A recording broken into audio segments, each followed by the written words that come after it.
Thank you, Tucker. Well, listen to this story. This wedding picture buried near the rubble of the World Trade Center touched off a 13-year search by one woman to locate the couple in the photo. Frankly, everyone in the photo. Elizabeth Stringer Keefe finally found the wedding party in the picture after Fred Mai, who's in the photo, contacted her just days ago, 13 years after September 11th. They both join us this morning with this amazing story. Nice to see both of you this morning. Good morning. Nice to see you as well. Elizabeth, tell me where you were. I mean, it was just after September 11th when you found yourself down at Ground Zero and this story started. Why were you down there? I was visiting a friend who lived in New York City at the time. I was taking a road trip with another friend, and we planned to go through New York City. And what happened when you were standing in the rubble and your friend pulled this photo out? So she had found it actually in the days following the attack, and we visited Ground Zero when we went through New York. And following that, she gave me the photo because she had planned to make a permanent move to California, and just simply asked that I do something meaningful with it. And what did you think when you held this beautiful wedding photo in your hand amidst all of this death and destruction? Well, that's what's so striking about it. The photo itself, even though you can see from the picture online, is actually quite damaged. And so it was such a striking contrast to what we saw at Ground Zero, which, when I arrived in New York, was still burning, was still, very much sectioned off and very gray. So it was a symbol, really, of hope and happiness in this unbelievable destruction. And it really was so powerful to me. And I felt, and my friends felt, that it was just important to try and return it if possible. Now, Fred, how did you first learn about Elizabeth's journey to try to find you or find anyone in this photo? I received a text message on Friday about 3:15 Mountain Time from a colleague of mine, Jason Papper, who I used to work with in the World Trade Center.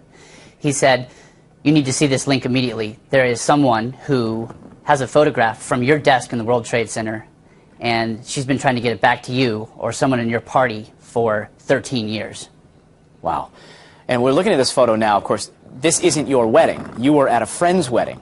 So correct. You're standing in the background. Who are we seeing in the foreground there?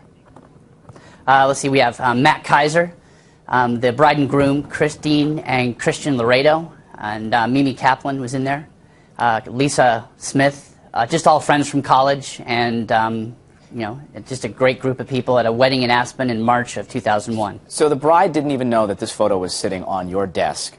That morning, you correct, emerged... Yes. We had taken pictures at the wedding, and that was one of the ones that I decided to tack up, because I thought it was so great. Yeah, it's a great photo. September 11th, take me back to that morning, and you get off the subway. What happens next for you?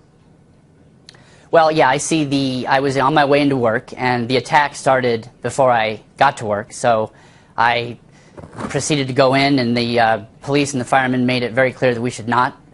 So I just proceeded north up to Soho, and it was quite a day. It was September 11th. That was the worst of humanity, but the day after, September 12th, was the best of humanity, and that's what Elizabeth really embodies, is September 12th. Now, Elizabeth, when you finally, after 13 years, managed to make the connection, what was that moment like when you were able to bring this photo, reunite this photo with its owner? It was pretty incredible. When Fred contacted me, he didn't actually indicate that it was his photo or that he was in the photo. So when I called him, I didn't know who I was calling. So it was a really nice moment to make the discovery, and it was just really stunning to find out that it was his photo and that it was actually in the World Trade Center. I had really resisted the urge to put a story to the photo and just decided that I was going to try and return it no matter what it was, just because of how beautiful a photo it is and how much happiness. I figured that if it were connected to the attack on the World Trade Center in any way, that it deserved to be returned to somebody in the photo. So connecting to Fred was absolutely unbelievable. It's been really, really nice, and I'm so excited to meet him. So, Fred, you get this photo back. When you put it in your hands for the first time, what was that like? Well, when I'm going to see the photo very soon, and I'm going to be able to hold it soon. It's going to be... Oh. No, I'm going to see it in New York later I guess tomorrow morning. Oh. But I'll be so excited to have the photo. I think it'll mean so much to me to have something back from that day, from my desk. But what it really means more is to everyone, because thousands of people have helped shuttle this photo back, and through Twitter and social media. And so with Elizabeth, leading that effort for the last 13 years is just amazing. I mean, Elizabeth has almost single-handedly restored our faith in humanity, practically. Not to be dramatic, but that's what people on Twitter are saying, that, you know, her efforts over the last 13 years have just been amazing and, you know, just a bit of light in the darkness. Well, we'll get to meet both of you tomorrow morning live right here on the show, and we'll see that photo firsthand when it's back in your hands tomorrow here on Fox and Friends. So thank you for sharing your story with us, and a really remarkable journey. And thanks, Elizabeth, for, I think Fred summed you up very nicely. No, that's very kind. Thank you so much for having me.